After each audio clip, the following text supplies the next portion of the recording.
Hello दोस्तों, कैसे हैं आप लोग। मैं एकदम मस्त हूँ, आप लोग भी मस्त होंगे। और आज का जो ब्लॉग है हमारा, ये दुनिया की सबसे ऊंचाई पर स्थित जो गुरुद्वारा है और सिखों का पवित्र तीर्थ हेमकुंड साहिब, जो कि चमोली जनपद में 15,000 फीट की ऊंचाई पे पड़ता है। यहीं पे एक लक्ष्मण का मंदिर है, लोकपाल लक्ष्मण मंदिर उसे कहते हैं। और हेमकुंड साहिब जो गुरुद्वारा है, ये सबसे ऊंचाई पर स्थित है, देखिए। और यहाँ अभी 3 दिनों तक लगातार इतनी ज़्यादा बर्फबारी हुई, जिसने यहाँ इतना खूबसूरत माहौल बना दिया है। और आज यहाँ के कपाट शीतकाल के लिए बंद हो गए हैं, हेमकुंड साहिब के और लोकपाल लक्ष्मण मंदिर के। अब यहाँ फ़िलहाल 8 महीने की जो यात्रा बंद रहती है, उसके कपाट बंद हो गए हैं। और अब यहाँ आज से यहाँ की यात्रा बंद हो गई है। कपाट बंद होने के अवसर पे यहाँ पे बहुत ज़्यादा बर्फ़ थी। श्रद्धालु बड़े उत्साह के साथ यहाँ पे पहुँचे थे, क्योंकि हेमकुंड साहिब अपने आप में बेहद अद्भुत जगह है। यहाँ पे हर कोई आसानी से जा नहीं सकता है। 15,000 फीट की ऊंचाई पर है, तो ऑक्सीजन की थोड़ी सी कमी होती है, जो वैसे लोग होते हैं वो नहीं जा पाते हैं। और आज सुबह से यहाँ पे एकदम बिल्कुल अलग माहौल देखने को मिल रहा था। आर्मी के मधुर बैंड लगातार सुबह से ही बजने शुरू हो गए थे। और जैसे ही दोपहर में आज अंतिम अरदास जब पढ़ी गई, तो उसके बाद शीतकाल के लिए कपाट बंद हो गए हैं। सबसे पहले सुखमनी साहिब का यहाँ पे पाठ पढ़ा गया, उसके बाद भजन कीर्तन, शबद कीर्तन जिसे कहते हैं, और उसके बाद अंतिम अरदास। और अंतिम अरदास के बाद जो पंच प्यारे होते हैं, उनकी अगुवाई में सचखंड से जो गुरु ग्रंथ होती है, उसे दरबार साहिब, जो कि गुरुद्वारे की निचली वाली मंजिल में होता है, वहाँ पे लाया जाता है और वहीं पे रखा जाता है, उसे बंद किया जाता है। फिर वहाँ से पंच प्यारों की अगुवाई में निशान साहिब को ले जाया जाता है और कपाट इसके साथ ही बंद कर दिए जाते हैं। और अब अगले वर्ष जब मई का समय होगा, उसी समय यहाँ के कपाट खुलेंगे। मई अंत में ही खुलते हैं, क्योंकि यहाँ बहुत ज़्यादा बर्फ़ होती है। इतनी ऊंचाई पर है, अभी देख लो, जब निचली जगहों पे बर्फ़ नहीं गिरी है, बद्रीनाथ में भी इतनी नहीं है, केदारनाथ में गिरी थी लेकिन पिघल चुकी है।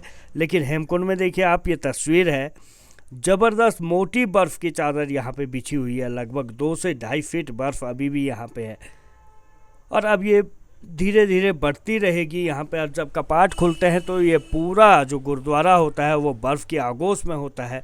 ये ऐसी 7 पहाड़ियों के बीच में ही गुरुद्वारा है। और ये बगल में लोकपाल लक्ष्मण मंदिर है, डंडी पुष्करणी तीर्थ भी इसे कहते हैं। यहाँ के कपाट भी आज बंद हो गए हैं। हेमकुंड साहिब के साथ ही आसपास ही खुलते हैं और हेमकुंड साहिब के साथ ही बंद होते हैं। ये दोनों कपाट आज बंद हो गए हैं। अब आज से यहाँ पे कोई भी नहीं रहेगा, सभी लोग नीचे आ जाते हैं। और इसके बाद फिर अगले वर्ष यहाँ के कपाट खोले जाएंगे। आर्मी के मधुर बैंड, सिख संगत अलग अलग प्रदेशों से यहाँ पे पहुँची थी। बहुत ही भक्तिमय माहौल, और ख़ासकर जो कुदरत ने यहाँ की सुंदरता पे 4 चांद लगाए इस बार। इतनी ज़्यादा बर्फ़बारी, हर तरफ सिर्फ बर्फ़ दिखाई दे रही है। और यहाँ की तस्वीर जो है ना, वो अपने आप में बेहद खूबसूरत हो चुकी है। इस बर्फ़बारी ने वाकई में इस बार जो यहाँ की खूबसूरती है उस पर 4 चांद लगाए हैं। और ये देखिए, ये हेमकुंड साहिब का दरबार साहिब, यहीं पे अरदास पढ़ी जाती है, यहीं पे अंतिम अरदास पढ़ी गई। और हर कोई सिख संगत जो थे वो यहाँ पे पहुँचे थे, हर कोई सुन रहा है। भारतीय सेना यहाँ पे मौजूद है, सिख श्रद्धालुओं की संगत यहाँ पे मौजूद है, पुलिस, हर कोई इस समय यहाँ पे गवाह बनने के लिए। और जब देखिए कपाट जब बंद होते हैं, तो गुरु ग्रंथ को अपने सिर पे लेकर जो ग्रंथी साहब हैं वो आते हैं, और उनके आगे से पंच प्यारे चलते हैं। आर्मी के मधुर जो आर्मी के बैंड होते हैं वो उसके आगे चलते हैं। और ऐसी तरह से इस बर्फ़ के बीच जब खुलते हैं, तो ये लोग ऊपर सचखंड वहाँ पे जाते हैं, दरबार साहिब में जाते हैं। जब कपाट बंद होते हैं तो दरबार साहिब से सचखंड में आते हैं। तो आज कपाट बंद हो रहे हैं, तो इसलिए पंच प्यारे, ये देखिए जो झंडा पकड़े हुए हैं, एक प्यारे ये हैं, बाकी इनके पीछे हैं निशान साहिब, हर चीज़ इसमें मौजूद होती है। और धीरे धीरे अब सचखंड की तरफ ये लोग जा रहे हैं, ताकि कपाट बंद हो सके। ये निशान साहिब पकड़े हुए हैं। और ये देखिए फूल बरसाए जा रहे हैं यहाँ पे। बहुत एक अलग सा अद्भुत ये सेरेमनी होती है। आप लोग कभी रहे होंगे तो आपको ज़रूर पता होगा। और धीरे धीरे कपाट बंद की तरफ ये देखिए गुरु ग्रंथ साहिब को ला रहे हैं। पूरा जो अपना धार्मिक अनुसार उनका जो नियम होता है उसी के अनुसार ये लाया जाता है कि अब कपाट खोलते हैं तो इसी तरह से ले जाया भी जाता है। और ये भक्तिमय माहौल यहाँ पे इस समय देखने को मिल रहा है। हर कोई वाहेगुरु वाहेगुरु वाहेगुरु लगा रहता है। बहुत ही अद्भुत जब कपाट खुलते हैं और जब कपाट बंद होते हैं, दोनों ही समय में यहाँ पे ये माहौल देखने को मिलता है। ये बेहद अद्भुत है, बिल्कुल अलग परंपरा होती है। और इसी तरह से बिल्कुल हर कोई एक उत्साह के साथ देश के कोने कोने से यहाँ पे जो पहुँचे हुए लोग हैं, जो श्रद्धालु हैं, जो सिख संगतें हैं, वो बहुत ही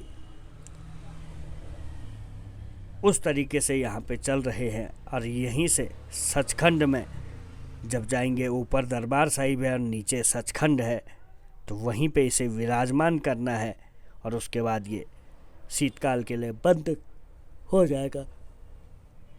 हुक्मनामा जब पढ़ा जाता है उसके बाद ये सब होता है। हुक्मनामा पढ़ना बहुत ज़रूरी होता है और हुक्मनामे पढ़ने के बाद ही कपाट यहाँ के शीतकाल के लिए बंद किए जाते हैं। ऐसे में सिख संगतें जो हैं वो देश के कोने कोने से, और 19 किलोमीटर पैदल यहाँ की यात्रा होती है। हालांकि अब ज़्यादातर हेलीकॉप्टर के माध्यम से जाते हैं, लेकिन उससे भी ज़्यादा जो हैं वो यात्री पैदल जाते हैं, क्योंकि ये लोग पैदल चलने में ही ज़्यादा विश्वास करते हैं। जो आस्थावान है, इतनी बर्फ़ है यहाँ पे इस पानी में, जो पवित्र सरोवर का पानी है, वहाँ पे हाथ डालने में खून जमा देने वाली सर्दी है। लेकिन जो सिख संगतें यहाँ पे आई हैं, जो श्रद्धालु आए हैं, वो उसके बावजूद वहाँ पे स्नान करते हैं। एकदम बिल्कुल अद्भुत भक्तिमय माहौल ये होता है। तो ये चीज़ें यहाँ पे देखने को मिलती है। बहुत ही इतनी ऊंचाई पर एक तो ऑक्सीजन की कमी होती है, और देखिए जब कपाट बंद हुए उसके बाद सारे श्रद्धालु, इतनी भीड़, बर्फ़ के बीच चलना मुश्किल होता है, लेकिन अब कपाट बंद हुए हैं तो आसानी से खुशी खुशी बस हर किसी की तमन्ना जो है वो हेमकुंड साहिब की पूरी हो चुकी है और अब अपने घर को, गंतव्य को वापस लौट रहे हैं। बगल में हेमकुंड साहिब के पीछे सामने पवित्र सरोवर है, इस तरफ लक्ष्मण मंदिर है। यहाँ के कपाट भी आज शीतकाल के लिए बंद हो गए हैं। हर तरफ बर्फ़। श्रद्धालु जो हेमकुंड साहिब आता है वो यहाँ भी आता है, जो लक्ष्मण मंदिर जाता है वो हेमकुंड साहिब गुरुद्वारे में भी जाता है। तो एक अद्भुत यहाँ पे दोनों मंदिरों का, दोनों गुरुद्वारे और मंदिर का अद्भुत संजोग देखने को मिलता है। एक तो इतनी हाई एल्टीट्यूड पे है, और वहाँ पे दोनों ही मंदिरों में मत्था टेकने, हाथ जोड़ने, प्रणाम करने लोग पहुँचते हैं। तो ये अपने आप में बेहद एक अद्भुत, इतनी हाई एल्टीट्यूड में, इतनी ऊंचाई पर, जहाँ की 8 महीने लगातार बर्फ़ रहती है, और कुछ दिनों में जो पीछे पवित्र सरोवर दिख रहा है ये पूरी तरह से फ्रीज हो जाता है। उसके बाद यहाँ पे, खैर अभी यहाँ पे अब कल से कोई नहीं रहेगा, अभी 1-2 दिन जो ये बंद करेंगे, यहाँ पे टीन टून कुछ लगाएंगे, उसके बाद यहाँ पे बंद हो जाता है, फिर कोई भी नहीं रहता है। लेकिन जब फिर खोलते हैं तो सेना लगती है, रास्ते को बनाती है, बर्फ़ को काट काट कर यहाँ तक पहुँचने का रास्ता बनाया जाता है, फिर कपाट खोले जाते हैं। तो चलिए दोस्तों, ब्लॉग पसंद आए तो शेयर कीजिएगा। जय बद्री विशाल, जय बाबा केदार, नमस्कार।